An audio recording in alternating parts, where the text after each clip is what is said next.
सुप्रभात क्लास 8। अभी हम लोग लगातार कई एक क्लास से संधि पढ़ रहे हैं और आगे भी कई एक क्लास में पढ़ेंगे, क्योंकि संधि बहुत डिटेल्स में समझने की आवश्यकता है। तो पिछले अभी स्वर संधि के भेद को शुरू ही किए हैं। तो पिछले क्लास में आपको दीर्घ संधि के बारे में बताए थे। आज हम लोग गुण संधि पढ़ेंगे कि गुण संधि क्या है। स्वर संधि का ये दूसरा भेद है। गुण संधि जो है ये स्वर संधि का दूसरा भेद है।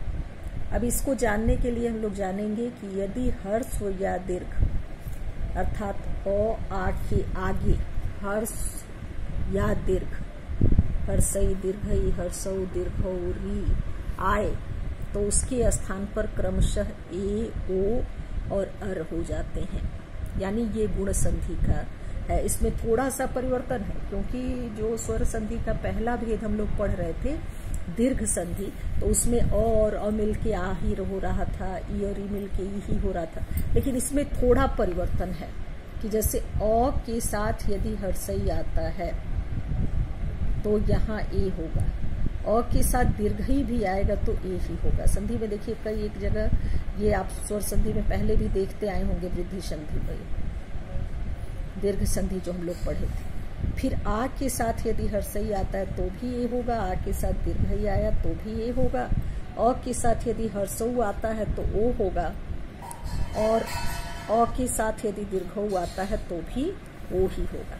यहाँ हम लोग फिर से एक बार ध्यान दे लें कि अ के साथ यदि हर्षई आता है तो ए होगा, अ के साथ यदि दीर्घई आता है तो ए होगा, आ के साथ यदि हर्षई आता है तो भी ए होगा, और आ के साथ यदि दीर्घई आया तो भी ए होगा, अ के साथ हर्षऊ आया तो भी ओ होगा, और अ के साथ दीर्घऊ आया तो भी वो होगा, और अ के साथ यदि री आ गया तो यहाँ पर अर हो जाएगा।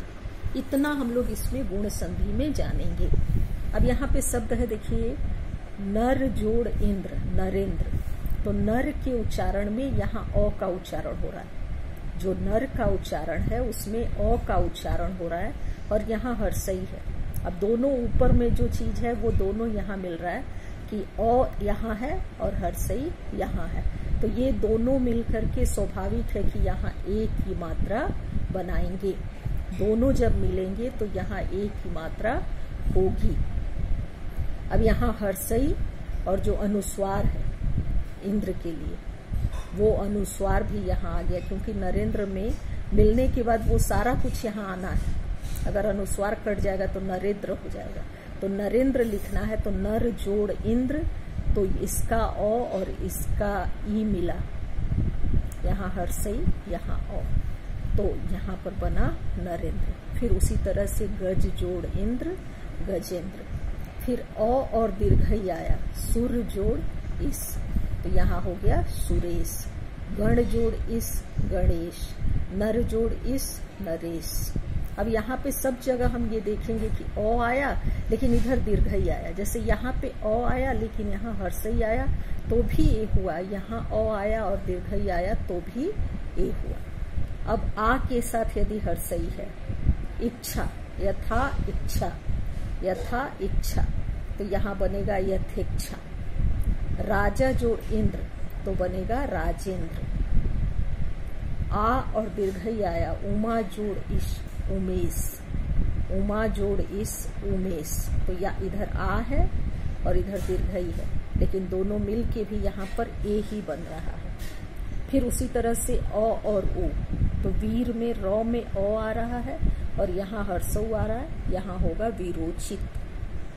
फिर यहाँ सूर्य में सूर्य का उच्चारण जब करेंगे तो अ आएगा और उदय, तो यहाँ होगा सूर्योदय। फिर अ के साथ यदि दीर्घऊ आता है तो यहाँ पे जल उर्मी, तो उसका हम लोग उच्चारण करेंगे जल उर्मी। समुद्र उर्मी, समुद्र उर्मी। फिर आ के साथ यदि हर्षऊ आता है तो महाजोड़ उत्सव, यानी यहाँ आ है और यहाँ हर्षऊ है तो ओ की मात्रा होगी महोत्सव। और यहाँ अ के साथ री यानी सप्त, तो अ है यहाँ और इधर री आया तो सप्तऋषि, सप्तर्षि। तो ये इस प्रकार से ये गुण संधि होता है। अब गुण संधि के कम से कम एक शब्द जो अ और ई मिल के बना हो, दूसरा जो अ और दीर्घई के साथ एक, यानी कि जितने भी यहाँ पे हैं तो इसमें से 1 2 3 4 5 6 और एक री 7, ये 7 से कम 14 शब्द सभी लोग अपनी कॉपी पर लिखेंगे और लिखने के बाद उसका संधि विच्छेद करेंगे। प्रत्येक से कम 14 शब्द आपको, प्रत्येक से 2-2 तो 7 से 14, तो आपको अपनी कॉपी पर लिखना है और उसका संधि विच्छेद करना है।